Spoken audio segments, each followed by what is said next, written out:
السلام علیکم ناظرین، اس ہوٹل میں آج تک ایک بھی مہمان نہیں آیا۔ اربوں ڈالر سے بننے والے دنیا کے بیکار منصوبے۔ آج آپ دنیا کے چند ایسے حیران کن پروجیکٹس کے بارے میں جانیں گے جن کو بنانے کے لیے تو اربوں ڈالرز خرچ کیے گئے، لیکن آج وہ بالکل بیکار پڑے ہیں، کوئی ان کو استعمال تک نہیں کرتا۔ چلیے جانتے ہیں۔ نیپیداؤ میانمار کا سابق دارالحکومت نیپیداؤ سرکاری طور پر دنیا کے بڑے بیکار منصوبوں میں دوسرے نمبر پر ہے۔ نیپیداؤ میانمار کا سابق دارالحکومت اور تیسرا سب سے بڑا شہر ہے۔ باگو یوما اور شان یوما پہاڑی سلسلوں کے درمیان واقع نیپیداؤ شہر میانمار حکومت نے باقاعدہ منصوبہ بندی سے بنایا تھا۔ اس سے پہلے اس کو پائنمانا ضلع کے نام سے بھی جانا جاتا تھا۔ نیپیداؤ میں مرکزی پارلیمنٹ، سپریم کورٹ، صدارتی محل، ہر چیز موجود ہے۔ اس شہر نے 24ویں اور 25ویں اسائیاں سمٹ بھی حاصل کی ہیں۔ نیپیداؤ کی خوبصورتی میں اضافہ کرنے کے لیے حکومت نے $4 بلین خرچ کیے۔ شہر میں سیاحوں کو متوجہ کرنے کی ساری چیزیں تھیں۔ 20 لائن ہائی وے، 100 پرتعیش ہوٹلز، گالف کورسز، میوزیم اور یہاں تک کہ یانگا میں تاریخ مقام بھی ہے۔ مگر اس شہر میں ایک بہت بڑی خامی ہے کہ آبادی یہاں نہ ہونے کے برابر ہے۔ یہاں پر زیادہ تر لوگ جھوپڑیوں میں رہتے ہیں اور مجموعی آبادی نہ ہونے کے برابر ہے۔ مگر سوال پیدا ہوتا ہے کہ لوگ یہاں کیوں نہیں رہتے؟ اس کی وجہ یہ ہے کہ یہاں پر زندگی کی بنیادی سہولیات نہ ہونے کے برابر ہیں۔ شہر میں نہ تو اچھے تعلیمی ادارے ہیں اور نہ ہی اچھی جابس، جس کی وجہ سے یہ شہر کبھی بھی کسی کی مستقل رہائش گاہ نہیں بنا۔ شہر میں اتنا سناٹا ہو گیا ہے کہ اس کو گھوسٹ ٹاؤن سے تشبیہ دے دی گئی ہے۔ برازیل کا خالی اسٹیڈیم۔ دنیا بھر میں فٹ بال کے کھیل سے مشہور ملک برازیل کے بارے میں کیا آپ جانتے ہیں کہ یہاں پر $300 ملین کا اسٹیڈیم بالکل خالی ہے؟ ارینا دی ایمازونیا اسٹیڈیم برازیل کے شہر میناس میں واقع ہے۔ شہر کے بیچوں بیچ واقع اس اسٹیڈیم کے لیے سفر کرنا انتہائی مشکل ہے۔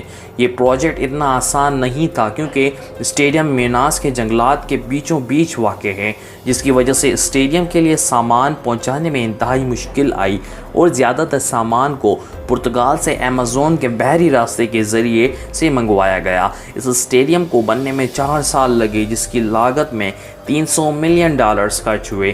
اسٹیڈیم میں تقریباً 40,000 شائقین کے بیٹھنے کی گنجائش ہے، مگر جنگلات میں ہونے کی وجہ سے ملک کے لوکل میچز میں بھی بمشکل 1,000 شائقین میچ دیکھنے کے لیے آتے ہیں۔ یاد رہے کہ یہ ان اسٹیڈیمز میں سے ایک ہے جس کو فیفا ورلڈ کپ 2014 کے لیے تیار کیا گیا تھا، مگر حیران کن طور پر اس اسٹیڈیم میں صرف 4 میچز کھیلے گئے، جبکہ بعد میں اس اسٹیڈیم میں 2016 کے اولمپکس کے بھی کچھ میچز ہوئے۔ اب یہ اسٹیڈیم بالکل خالی ہے کیونکہ یہ آبادی سے اتنا دور ہے کہ لوگ اس میں جانا ہی پسند نہیں کرتے۔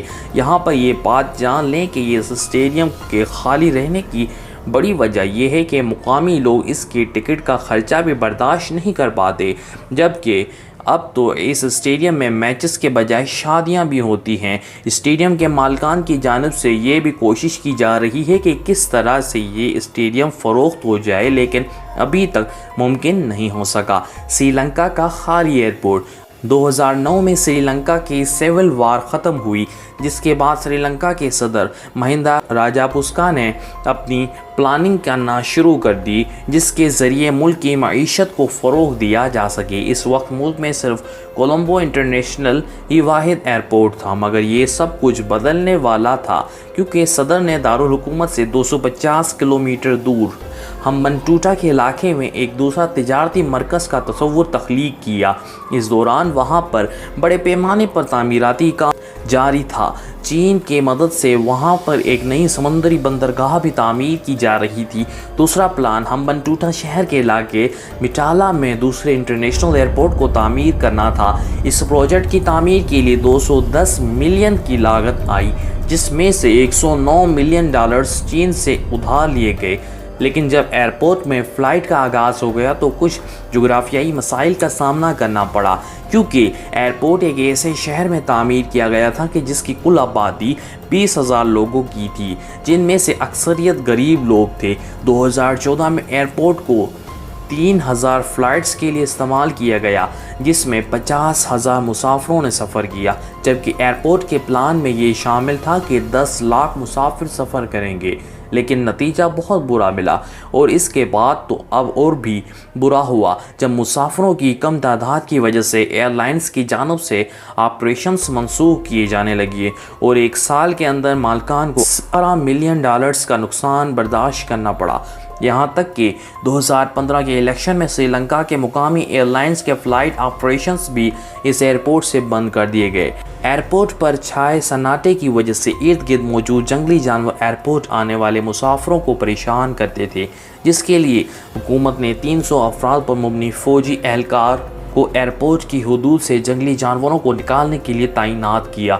بعد میں ایئرپورٹ کی وسیع حدود کو چاولوں کے گودام کے طور پر بھی استعمال کیا گیا۔ میٹالا راجاپوس کا ایئرپورٹ کی خبریں پریشانی کا باعث بنی، اور پھر 2016 میں عالمی جریدے فوربس کی جانب سے اسے دنیا کا ویران ایئرپورٹ کا خطاب دیا گیا۔ 2018 میں ایئرپورٹ کو مکمل بند کر دیا گیا جب فلائی دبئی نامی ایئر لائن جو کہ اس وقت تک ایئرپورٹ کو استعمال کر رہی تھی، اس نے بھی اپنے آپریشنز کو یہاں پر ختم کر دیا۔ دنیا کا سب سے بیکار ہوٹل۔ آپ حیران رہ جائیں گے کہ آسمان کو چھوتی ہوئی یہ عمارت اپنے ارد گرد موجود تمام عمارتوں سے منفرد لگتی ہے، لیکن اس کی حقیقت جاننے والوں کو بہت افسوس ہوتا ہے۔ یہ 105 منزلہ عمارت روگونگ ہوٹل کے نام سے جانی جاتی ہے، جو کہ نارتھ کوریا کے دارالحکومت پیانگینگ میں پچھلے 30 سالوں سے بالکل خالی کھڑی ہے۔ 1080 فٹ اونچائی اپنی ارد گرد موجود عمارتوں سے 10 فٹ لمبی یہ عمارت ایک پیرامڈ جیسی لگتی ہے، لیکن یہ جان کر حیران رہ جائیں گے کہ یہ اصل میں ایک ہوٹل ہے جو کہ ایفل ٹاور سے بھی اونچا ہے۔ ہوٹل میں رقبے کے حساب سے 39 لاکھ مربع فٹ کی جگہ اور 3000 کمرے موجود ہیں، جس کی وجہ سے یہ ہوٹل دنیا کے کسی بھی مشہور معروف 5 اسٹار ہوٹل سے بآسانی مقابلہ کر سکتا ہے۔ اس ہوٹل کی خاص بات یہ ہے کہ دبئی کے برج خلیفہ کی طرح رات میں اس ہوٹلز پر بھی لائٹ شوز اور فائر ورکس ہوتے ہیں، جو کہ پورے شہر میں رنگین روشنیوں کی وجہ سے بنتے ہیں۔ مگر حیرت کی بات یہ نہیں کہ یہ ہوٹل کتنا خوبصورت ہے، یہ ہوٹل میں کیا کیا لگژری سہولیات موجود ہیں، بلکہ اصل حیرانگی کی بات یہ ہے کہ اس عالیشان اور خوبصورت ہوٹل میں آج تک کوئی بھی مہمان داخل نہیں ہوا۔ اس کا کیا ریزن ہے؟ ریزن تو آج تک پتہ نہیں چلا۔ آپ کو یہ فیکٹ کیسے لگے؟ یہ ویڈیو کیسی لگی؟ کامنٹس میں ہمیں لازمی بتائیں۔ ویڈیو اگر پسند آئی ہو تو ویڈیو کو لائک کریں، چینل کو سبسکرائب کریں۔ ملتے ہیں نیکسٹ کسی انفارمیٹیو ویڈیو میں، تب تک اپنے ہوسٹ عبدالستار کو اجازت دیجیے گا۔ اللہ حافظ۔